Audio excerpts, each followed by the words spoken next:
Madalas kaya wala tayong naiipon dahil pagka-receive natin na income, diretso sa ating expenses at yung iba, nagkakaroon pa ng utang, liabilities. Ito yung lumalaki sa atin, expenses, liabilities. At ang pagkakaiba ng mga umaangat sa kanilang personal finance, yung income nila, pag na-receive nila, talagang may portion na tinatabi para ma-i-invest ito at maging asset, kagaya ng mga real estate, stocks, bonds, yung mga business natin, and of course, yung mga mutual funds. And pag itong asset na to lumago, syempre magbibigay ito ng additional income, yung tinatawag na passive income. Halimbawa, kung nakakapag-ipon ka ng 3,000 per month at nai-invest mo ito, and after 20 years, kung nagawa mo to, meron kang projected fund na 3 million.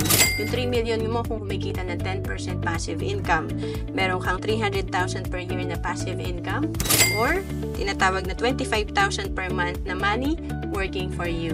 At kung naghahanap ka kung saan ka pwede magsimula mag-invest, ito rin yung sinimulan ko noong 2012, ito yung Kaiser. Kasi tatlo na yung meron ka, level 1 investing, meron kang investment, healthcare, at life insurance. At kung OFW ka, pwede ka magsimula sa Kaiser na online kahit nasa abroad ka. To know more about Kaiser, message mo lang ako sa FB, Roann Celis Capistrano.